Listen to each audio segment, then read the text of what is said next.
రేయ్ ball pass చేయరా. ఏంటి పాస్ చేసేది? ఆ అమ్మాయి వచ్చింది, వెళ్ళి డ్యూటీ ఎక్కెళ్ళి. Good morning boss. ఏయ్ లేట్ ఏంటి? నీకోసం వెయిట్ చేయాలా? Heavy traffic boss. వెళ్ళి బాల్ పట్టరా. బాల్ ఎక్కడా? ఎత్తుక్కో. అన్నాయ్ బాల్ ఎక్కడ అన్నాయ్? అన్నా బాల్ ఎక్కడ? బాల్ ఎక్కడ అన్నాయ్? బాల్ ఎక్కడ అన్నాయ్? థ్యాంక్స్ అన్నాయ్. Ball boss.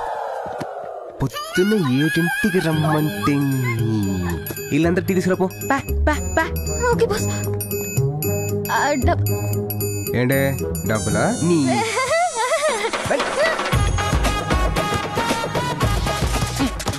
అసలు ఏం జరుగుతుందా? హలో మావా. చెప్పరా.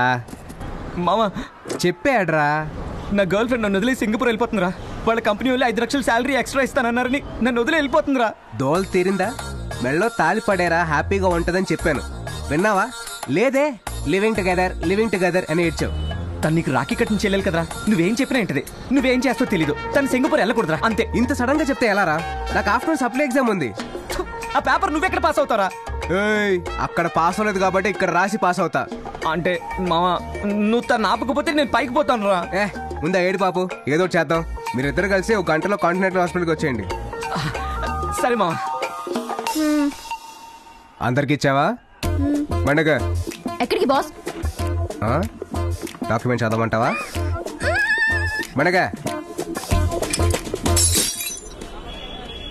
మావా ప్లీజ్ మావా, ఒక అరగంట చాలు. హాస్పిటల్ లేకపోతే డ్రామా కంపెనీయా? అది కాదు మావా, చిన్న ప్రాబ్లం సాల్వ్ చేసుకోవాలి. ప్లీజ్ మామా. ఇంతకీ పేషెంట్ ఎవరు? తనే. నేనా?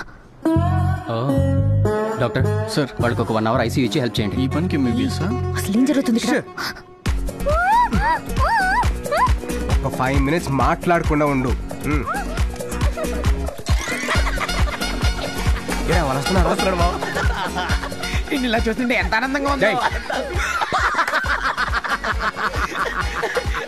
షాక్ ట్రీట్మెంట్ వచ్చా. చేతులు కట్టేలేదరా? సారీరా. ఎప్పుడు ఇంతేరా నువ్వు? చేతులు ఎందుకు కట్టలేదురా? అసలు ఏం జరుగుతుంది మధు? నాకు మాత్రం ఏం తెలుసు, పద. అన్నయ్య ఏమైందన్నయ్య? నా భార్య సూసైడ్ అటెంప్ట్ చేసిందమ్మా.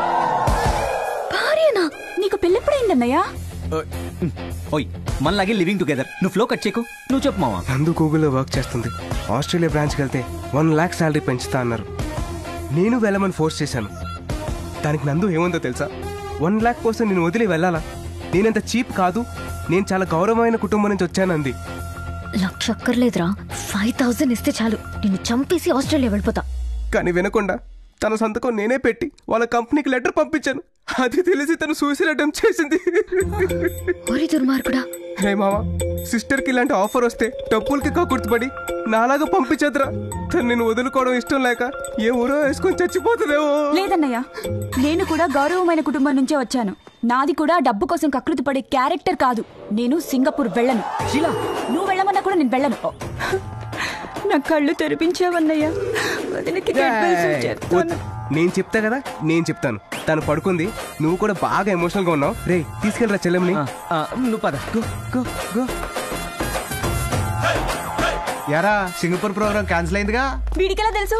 లేదు లేదు, ఆడి గర్ల్ ఫ్రెండ్ ఎవరితోనూ లేచిపోయింది. నువ్వు పద.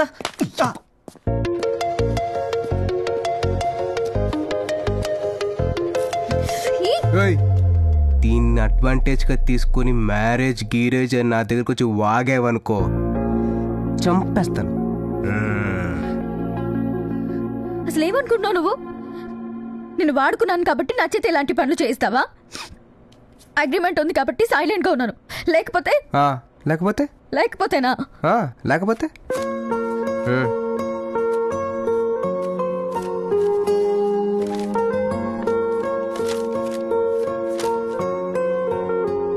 ఇప్పుడు వెళ్ళాడే మా ఫ్రెండ్.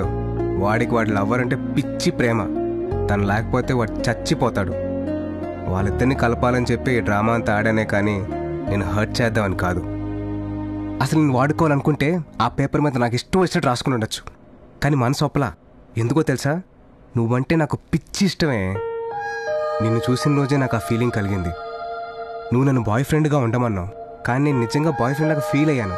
నువ్వు చెప్పిందలా ప్రేమతో చేశాను, ప్రేమలో ఉండి చేశాను. ఐ లవ్ యూ నందు. నేనంటే నీకు ఇష్టం అనుకో, రేపొచ్చి నాకు చెప్పు. ఇష్టం లేకపోతే బాయ్.